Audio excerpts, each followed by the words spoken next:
So, you've probably noticed that once you hit 40, your body doesn't quite play by the same rules anymore. You eat what used to be a normal meal, and suddenly your genes feel like they shrunk in the wash. Spoiler, they didn't. This is the age when metabolism slows, hormones shift, and even your energy dips in weird, unpredictable ways. And right about then, boom, someone drops the word keto into your life, like it's some kind of miracle reset button. Maybe it was a friend who lost 20 pounds, maybe it was your doctor hinting you should reduce carbs, or maybe it was a late-night scroll through YouTube that led you down a rabbit hole of bacon, butter coffee, and weight loss before and afters. But here's the thing. Keto didn't just show up out of nowhere. It's been around for over a century, originally designed as a medical diet to treat epilepsy no less. But lately, it's been making waves in the midlife crowd for one huge reason. It actually speaks to the unique struggles of aging bodies. We're not in our 20s anymore, and traditional low-fat, calorie-cutting diets just don't hit the same. That stubborn weight around your midsection? It's often linked to insulin resistance and hormonal changes. Two things keto directly addresses by cutting out the sugar roller coaster and shifting your body into fat-burning mode. Now let's not get too starry-eyed just yet. There's a reason keto is controversial. It's extreme. It asks you to completely flip your food pyramid upside down, ditching bread, pasta, and even some fruits. But for many over 40 folks, the trade-off is worth exploring.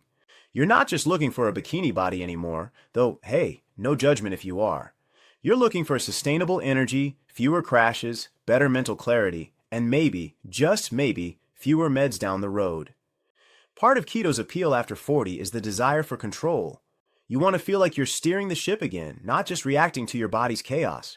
Keto provides that kind of structured control. It gives clear rules, measurable outcomes, hello, ketone strips, and often quick visible wins in the first few weeks. And let's face it, nothing motivates like seeing the number on the scale actually move after months of frustration.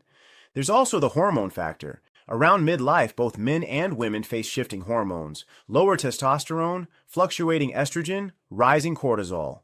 All these can lead to increased fat storage, especially visceral fat. That's the deep belly fat linked to heart disease, diabetes, and other chronic issues.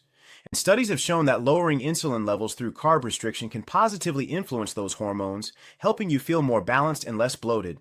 Now, this doesn't mean keto is some kind of hormonal magic wand, but it's one of the few eating styles that directly targets insulin, a key player in fat storage and energy regulation after 40. And for many, it feels like finally finding the missing puzzle piece after years of trying everything else. Of course, some people jump on keto for the weight loss. And while that's totally valid, the real story, especially for the over 40 crowd, is about vitality. It's about reclaiming energy, mental sharpness, and physical confidence.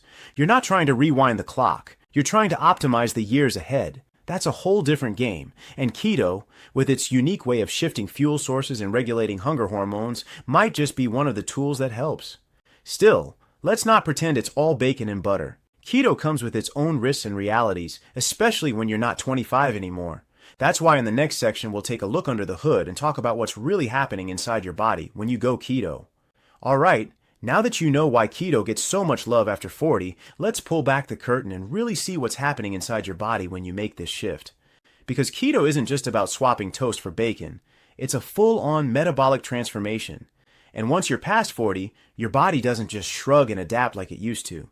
Everything changes a little slower, a little louder, and sometimes with a few unexpected side effects along the way. First, let's talk about ketosis, the holy grail of keto. This is the metabolic state where your body stops relying on carbs for fuel and starts running on ketones, which are made from fat. Sounds cool, right? That stubborn belly fat finally becomes useful fuel. But here's the kicker. Getting into ketosis isn't just about eating more meat and skipping dessert. You typically need to eat fewer than 50 grams of carbs per day. For reference, that's like one medium banana and that's it. Then your liver steps in, converts fat into ketones, and boom, your cells start running on fat. Now for someone over 40, this shift can feel like a detox and a reboot rolled into one. In the beginning, though, it can also feel like absolute trash. Think headaches, fatigue, brain fog, nausea, aka the keto flu. Your body is literally learning to burn a new fuel source after a lifetime of running on carbs. It's like switching from gasoline to solar. It works, but it takes a bit of reprogramming. Here's where it gets especially relevant for your age group: insulin sensitivity. As we age, we naturally become more insulin resistant. That means your body has a harder time processing sugars and more of it gets stored as fat. That's a key reason why belly fat becomes more stubborn over time. Keto, by drastically reducing sugar and starch, helps lower insulin levels and can improve insulin sensitivity. That's not just good for weight, it's good for your pancreas, your brain, your blood vessels, basically your whole system. But it's not all about fat loss and insulin. Keto affects your hormones too, especially the ones tied to hunger and satiety. Remember those days when you couldn't stop snacking? Keto tends to dial that down. Your ghrelin, the hunger hormone, drops, and leptin, the I'm full signal, becomes easier to hear. For many over 40 adults, this is a game changer. You're not fighting hunger every 2 hours. You can eat, feel satisfied, and move on with your life. Then there's your brain. Ketones are actually a preferred fuel source for the brain in many ways. That's why people often report better focus, sharper memory, and even reduced brain fog once they're deep into keto. If you've been feeling a little forgetful or foggy lately, it's not your imagination. Your brain may be running low on efficient fuel. Keto might just give it a fresh spark. However, this is also where we need to pump the brakes and talk about what keto does long term. Over time, being in ketosis can affect your thyroid function, especially if you're not eating enough calories or protein. That's a big deal for people over 40, especially women who are already more prone to thyroid slowdowns. Your thyroid helps regulate metabolism, mood, and energy, so messing with it unknowingly can undo some of the benefits you were chasing in the first place. There's also the issue of muscle preservation. When you cut carbs, you lose water weight fast, and that can make your muscles look smaller, even if you're not losing muscle itself. And if you're not eating enough protein, your body might dip into muscle tissue for energy, especially during the adaptation phase. This is where being intentional with your food choices becomes key. Keto isn't just about cutting carbs, it's about replacing them wisely. And let's not forget hydration and electrolytes. As insulin levels drop, your kidneys start flushing out water and sodium. That's great for bloating, but it also means you can end up dehydrated or low on essential minerals like magnesium and potassium. Over 40, these imbalances can lead to cramps, fatigue, dizziness, and that off feeling that makes some people give up on keto before they ever reach the benefits. Bottom line? Keto sets off a whole chain reaction in your body, and when you're over 40, every one of those reactions hits a little differently. It's not just about flipping a switch, it's about understanding what fuel your body needs, how your hormones are dancing or stumbling, and how to ride the wave with intention instead of guessing. And that brings us to the next part of our journey, because now that you know what keto does inside your body, let's talk about the rewards that keep people coming back. The energy, the focus, the confidence. Yeah, that's up next. So now that you've got a backstage pass to what keto actually does inside your body, let's talk about why people over 40 stick with it. Because spoiler alert, it's not just the number on the scale. Sure, weight loss is usually the spark, but for many the real transformation is what happens beyond the mirror. Energy, focus, stability. And maybe for the first time in a long time, a feeling of being in sync with your body instead of constantly fighting against it. Let's start with the big one. Sustained energy. If you're over 40, you know the struggle of the post-lunch crash all too well. You eat a sandwich at noon and by 2 p.m., you're nodding off in a Zoom meeting or staring blankly at your screen wondering what planet you're on. That's the blood sugar roller coaster in action. On keto, those wild insulin spikes and drops start to flatten out. Instead of your energy surging and crashing like a toddler on candy, it stays level. And that's powerful. For a lot of people, it's the first time in years they feel like they don't need a nap or a second coffee just to stay upright. Then comes mental clarity. And no, this isn't just placebo. Your brain loves ketones. They're like high-octane fuel for your neurons. People on keto often report sharper thinking, improved memory, and better concentration. It's why keto is even being researched for neurological diseases like Alzheimer's. When you're over 40 and brain fog starts creeping in with more frequency, that kind of clarity feels like a superpower. Imagine walking into a room and actually remembering why you went in there. Sounds small, but we both know it's not. Let's move down the list. Inflammation. Keto can be a game changer here too. Processed carbs and sugars are notorious for triggering systemic inflammation, which over time contributes to joint pain, skin flare-ups, fatigue, and even chronic disease.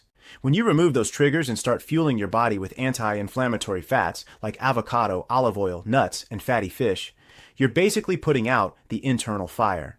For people over 40 who deal with daily aches and mystery pains, this reduction in inflammation can feel like turning back the clock 5 or 10 years. And yes, we have to talk about weight loss, because even if it's not your main goal, it's often a welcome side effect, especially that deep visceral belly fat that clings on as you age. As we talked about earlier, keto helps regulate insulin, a hormone that plays a huge role in storing fat, especially around the midsection. So for those struggling with the middle-age spread, keto can be like finally finding the cheat code. And unlike some crash diets, many people on keto report feeling full and satisfied, not starving or deprived. But here's something that doesn't get enough attention: blood sugar and heart health improvements. You might be surprised to learn that keto, when done right, can lower triglycerides, increase HDL, the good cholesterol, and reduce blood pressure. For people heading into their 50s and 60s with family histories of heart disease or type 2 diabetes, those are major wins. In fact, some doctors now use keto strategically to help reverse early-stage metabolic syndrome. That's not hype, it's real metabolic improvement. Another quiet but massive win? Food freedom. It sounds ironic. How could a diet that cuts out bread and pasta give you freedom? But ask anyone who's lived through years of calorie counting, grazing all day, or fighting cravings that never shut up. Once keto kicks in and those hunger hormones stabilize, a lot of that noise just stops. You eat, you're full, you're done. And for a lot of folks, that simple relationship with food feels revolutionary. Oh, and this one's subtle. But let's not forget about confidence. Not just the "I lost 15 pounds" confidence, but the kind that comes from knowing you're taking charge of your health, that you're not just sitting back letting aging happen to you. You're making intentional choices, and it shows in your energy, your clarity, even how you carry yourself. That's powerful stuff.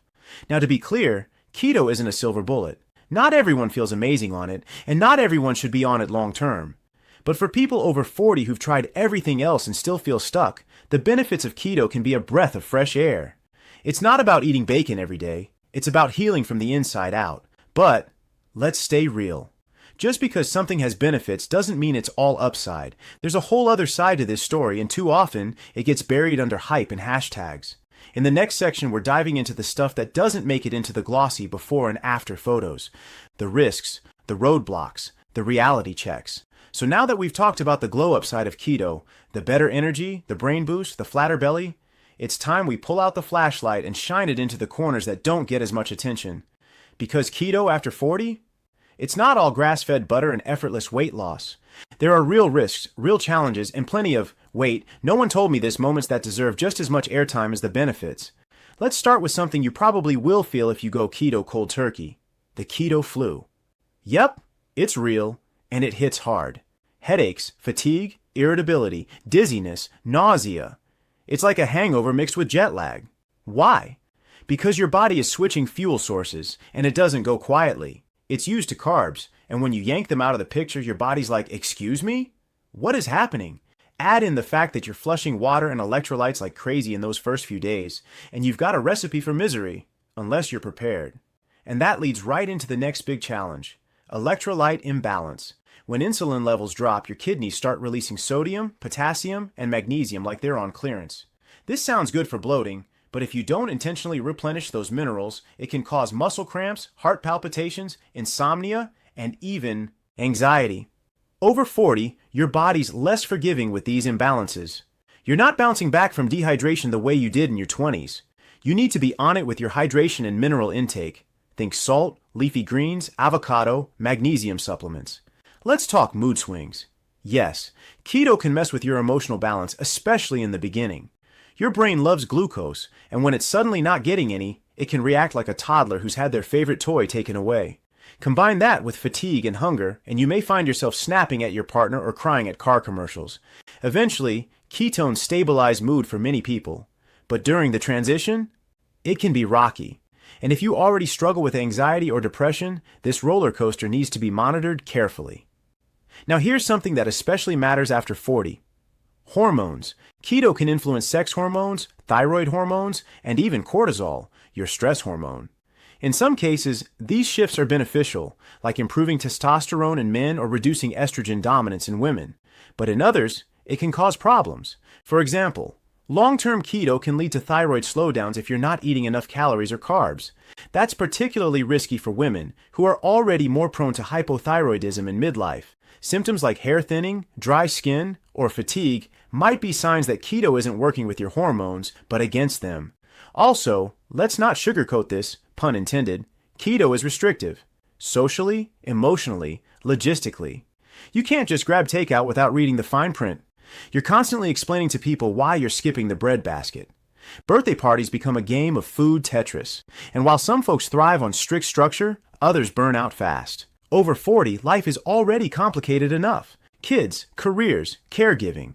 It's not always realistic to turn your meals into a math equation every single day. Then there's the issue of long-term sustainability. Very few people stay strict keto forever, and honestly, that's okay. But yo-yoing on and off keto, especially without a plan, can mess with your metabolism, gut health, and emotional relationship with food. Some people end up developing a fear of carbs or binging the moment they go off plan. That's not health. That's food jail. Let's not forget about digestive issues either. When you remove most fruits, grains, and legumes, you also remove a big chunk of dietary fiber. That can lead to constipation, bloating, and an unhappy gut microbiome. Yes, you can get fiber from things like chia seeds, leafy greens, and flax, but it takes effort. And over 40, digestion can already be a bit more, let's say, delicate. Ignoring your gut in favor of hitting macro goals? Not the move. And finally, there's the mental toll. Keto culture can be intense. Between tracking macros, testing ketones, and obsessing over every ingredient, you might find yourself spending way too much mental energy on food. That's not to say structure is bad. It's actually great for some people. But if it becomes all-consuming, that's a red flag. Health isn't just physical. It's emotional, social, and mental too. So no, keto is not a one-size-fits-all miracle. It can be incredibly helpful, but only when done mindfully. You need to go in with your eyes open, understand the risks, and be willing to pivot if your body says, this isn't it. And that brings us to the big question. Should you do keto? What's the litmus test for whether this diet fits your body, your goals, and your life stage? That's exactly what we'll unpack next. So here we are. The big question you've probably been circling since the start. Should I actually do keto? It's tempting, right? After hearing about the energy boost, the weight loss, the mental clarity, it sounds like the diet you've been waiting for. But then there are the mood swings, the social awkwardness, the thyroid whispers, and suddenly it's not so black and white, especially when you're over 40 and your body's got more opinions than ever before. Let's get this out of the way first. There is no one-size-fits-all answer. Anyone who says keto is for everyone is selling something. Your health isn't a TikTok trend or a before and after photo. It's a full, complex, beautifully flawed system shaped by your hormones, genetics, lifestyle, and history. So the real question isn't, is keto good or bad? It's, is keto right for me, right now, with my body? Start here. What's your why? Are you trying to lose stubborn weight, manage blood sugar, fight brain fog? Or are you just tired of feeling like your health is running the show instead of the other way around? Keto might support those goals, but it works best when it's driven by intent, not just desperation. If you're looking for a reset, for control, for clarity, you might find it here. But if you're just chasing another number on the scale, without a bigger plan, it might be another crash waiting to happen. Now ask yourself, can I do this without going extreme? Because the truth is, moderate keto is a thing. You don't have to eat butter off a spoon or avoid all vegetables with carbs. Many people over 40 do better with a flexible, whole food-based keto approach, prioritizing healthy fats, clean protein, and keeping carbs lowish without going full militant. That alone can unlock 80% of the benefits with 20% of the stress. Also, consider this. Do you like how keto makes you feel? Not just on day 2 when you're deep in keto flu, but a few weeks in when your body's adjusted. Are you clearer, more energetic, more grounded? Or are you tired, irritable, and dreading every meal? Your biofeedback is your best guide here. If your sleep improves, your cravings calm down, your digestion smooths out, those are green lights. But if you're anxious, constipated, or freezing all the time to reassess. Then there's your lifestyle. Be honest. Can you maintain keto around your job, your family, your travel, your social life? Can you do it without becoming the person who brings their own cauliflower rice to dinner parties or spirals when someone offers you a slice of cake? If not, then keto might need to be more of a tool than a lifestyle, something you use intentionally during certain seasons, not 24/7, 365. And don't forget about your labs. Over 40, it's not enough to go by how you feel. Get blood work. Check your lipids, your thyroid markers, your kidney function. If keto is making your LDL cholesterol spike or your TSH creep up, that's your body's way of tapping the brakes. There's no shame in adjusting course. The most powerful thing you can do for your health isn't committing blindly to a plan. It's learning to listen and respond. Also, ask yourself, what happens if you stop keto? Can you transition gracefully to a balanced diet, or do you go face first into the breadbasket the moment the rules lift? This is where many keto journeys derail. Sustainability isn't just about sticking to a diet. It's about having an exit plan that supports your long-term health without sending you on a binge spiral. Ideally, you learn from keto about your hunger, your habits, your needs, and take those lessons forward, even if you eventually reintroduce carbs. Let's also acknowledge the elephant in the room. Health after 40 isn't just about food, it's sleep, it's stress, it's movement. You could eat the cleanest keto in the world, but if you're sleeping 5 hours a night and carrying chronic stress, your results will be meh at best. So instead of obsessing over macros, zoom out. Ask, is keto one piece of a bigger puzzle I'm putting together? Or am I trying to fix everything with food? Ultimately, the most empowered decision you can make is one that feels grounded, not hyped, not panicked, not trendy, grounded in how you want to feel, how you want to live, and what your body is telling you it needs. Keto might fit into that vision, or it might not. Either way, you win by being informed, intentional, and honest with yourself. Because at the end of the day, this isn't about being keto or not keto. It's about building a version of your health that supports you, your energy, your clarity, your confidence as you move into the best years of your life. So let's take a breath here. After all the science, the benefits, the red flags, and the hard questions, what are we left with? We're left with you. At this stage in life, you're not chasing quick fixes. You're searching for something real, something that works with your body, not against it. And keto, when approached thoughtfully, can offer that. It can bring energy back into your mornings, focus back into your afternoons, and yes, a little more ease back into your genes. But more than that, it can help you feel like yourself again. Or maybe even better. That said, this path isn't paved with miracle foods or magical macros. It's built on intention, awareness, and adaptability. You've learned that keto is more than bacon and weight loss. It's about hormonal balance, blood sugar control, and yes, sometimes a little trial and error. It can absolutely support your health over 40, but only if you walk into it with eyes open, ears tuned into your body, and a heart grounded in the long game. Don't let the extremes fool you. You don't have to go all in to feel better. You don't need to be perfect. You just need to start where you are, notice what shifts, and adjust as you go. Whether you do keto for 3 months, 3 years, or just take a few lessons from it into a more balanced lifestyle, it's all valid. It's all progress. So here's to feeling good, thinking clearly, and aging with strength and confidence. Not through fads or fear, but through choices that align with who you are now and who you're still becoming. Whatever path you take, may it bring you closer to the healthiest, happiest version of yourself.